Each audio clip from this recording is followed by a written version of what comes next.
Morning class. Myself Shweta Srivastava and I am your commerce teachers. बच्चों, आज का जो आपका टॉपिक है वो है agriculture refinance corporations. Agriculture refinance corporation was establish on 1 July 1963।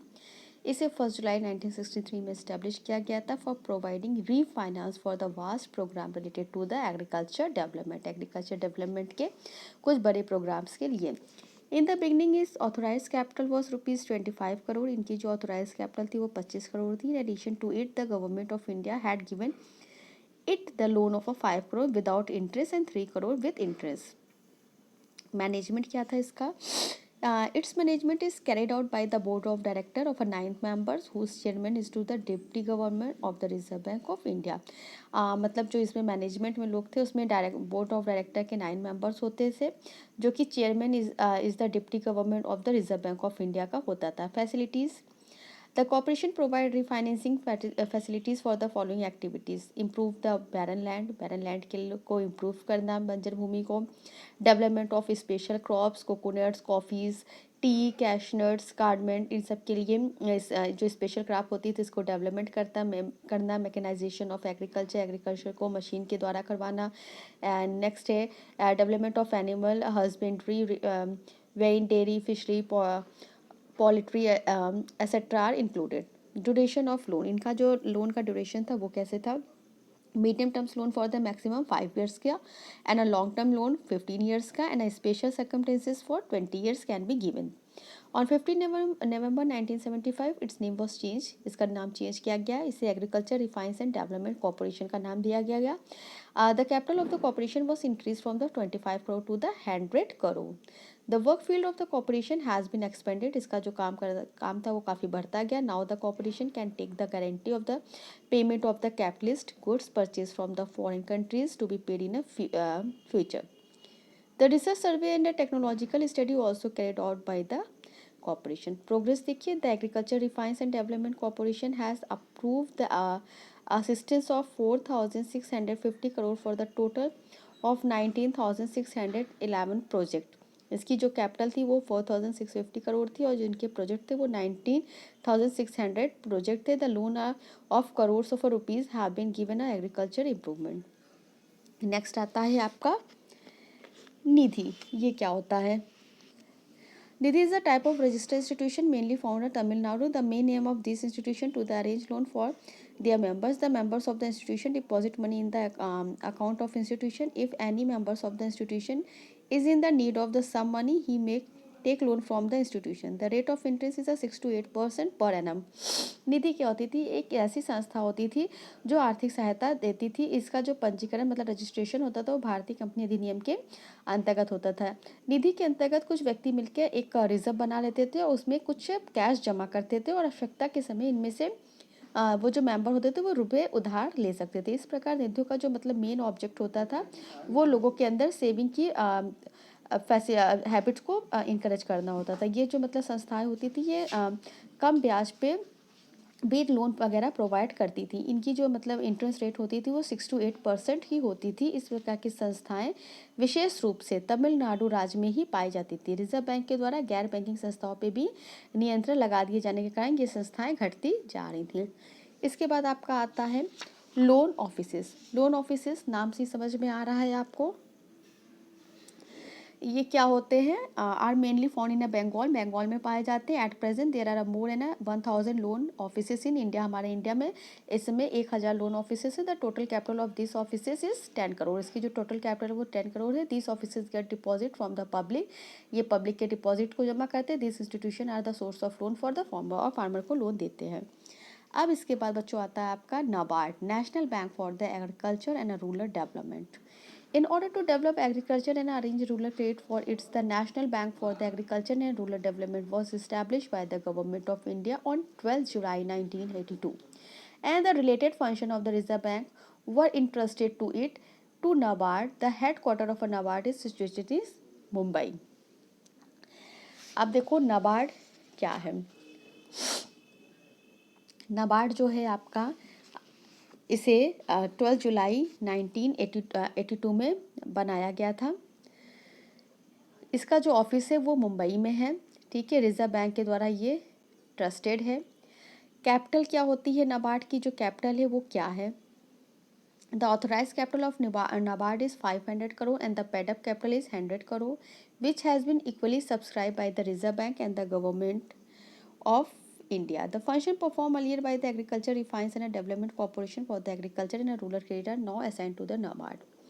इसकी जो कैपिटल है नाबार्ड की वो 100 करोड़ की थी, जिसमें भारत सरकार और रिजर्व बैंक का बराबर बराबर से योगदान था। बैंक की जो मतलब चुकता पूंजी को बढ़ा के 500 करोड़ कर दिया गया था। फिर बाद में ये बढ़ के 1000 करोड़ का हो गई थी। नाबार्ड की पूंजी को बढ़ा के 2000 करोड़ करने के लिए भी नाबार्ड ने कुछ एक्ट पास किए थे।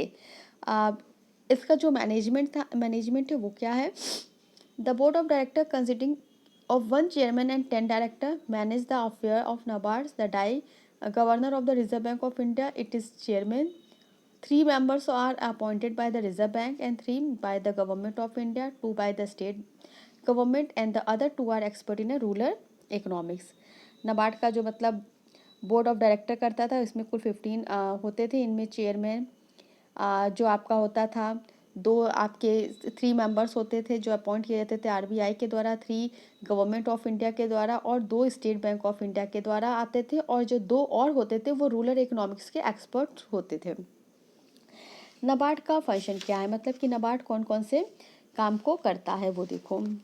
It's acts an agency for planning, development and operational matter and a policy relating to the credit for the agriculture. ये मेनली एग्रीकल्चर्स को क्रेडिट देने के लिए प्लानिंग करता था, डेवलपमेंट करता था, पॉलिसीज़ बनाता था कि जो भी हमारे एक्टिविटीज़ है रूरल से रिलेटेड, रूरल जो आर्टिसंस हैं, इंडस्ट्रिस्ट हैं एंड अदर रूरल एक्टिविटीज़ हैं, उनको ये क्रेडिट उनकी जो मतलब क्रेडिट रिक्वायरमेंट है उसको फुलफिल कर सके। सेकेंड है provide training, research and consultancy relating to the credits for the rural and agriculture development.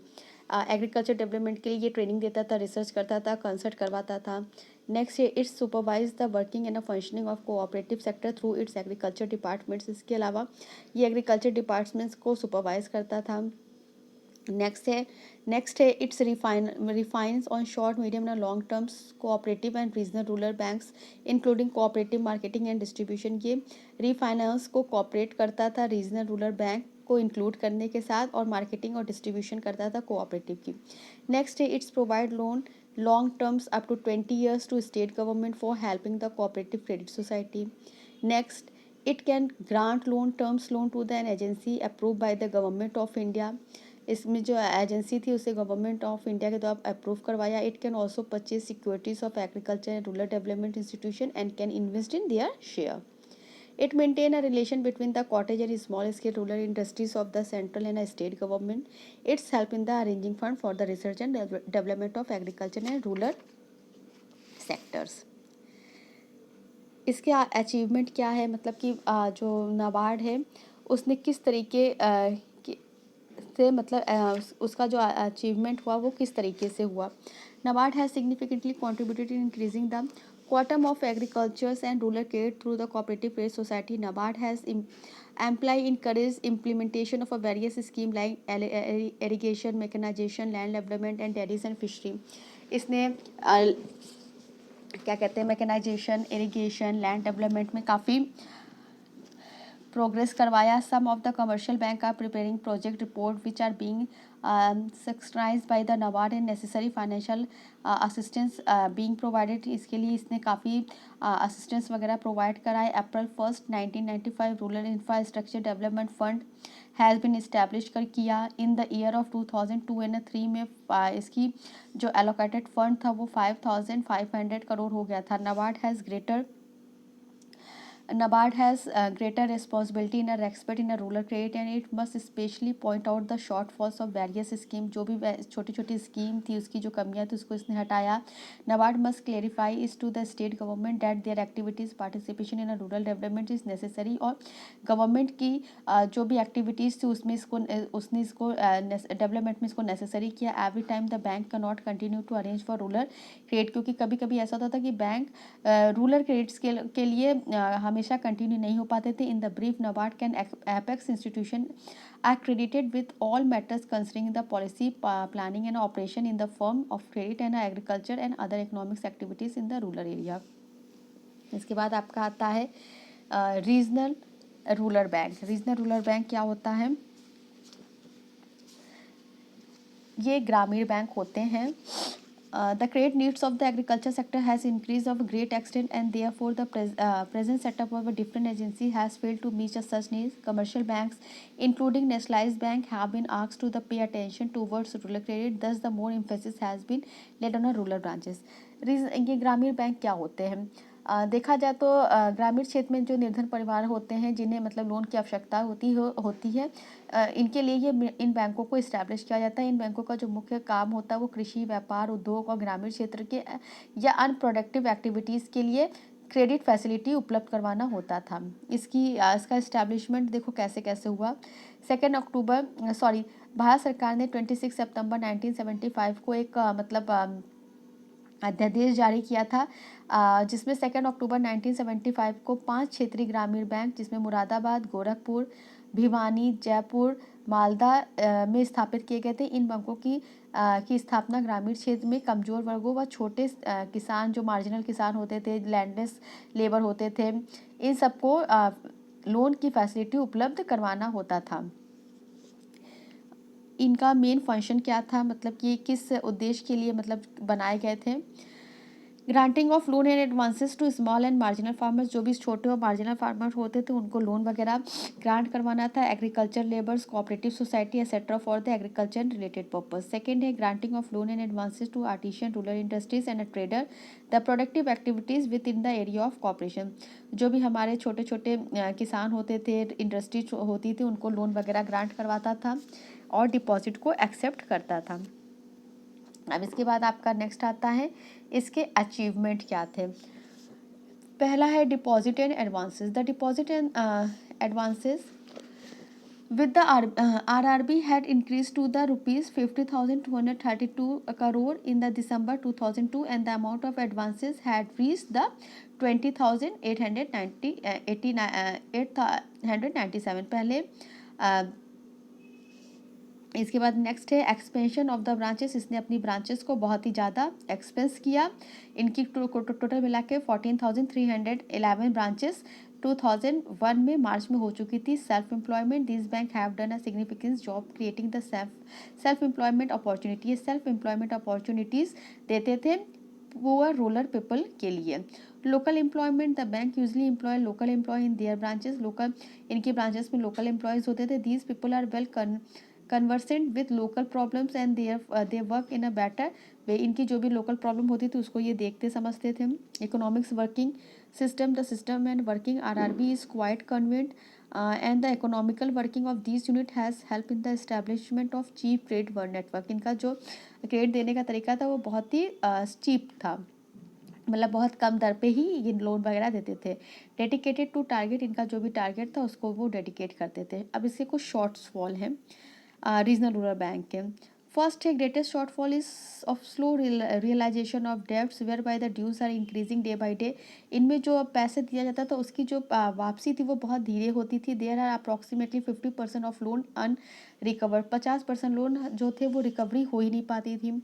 And second है many of RRBs are running in losses. ज़्यादातर जो RRB थे वो लॉसेस में चले गए थे। During 2000 and 2001 only 130 banks earn profit. केवल इतने ही बैंक थे जो प्रॉफिट कमाए थे, बाकी के जो बैंक थे वो लॉसेस में चले गए थे।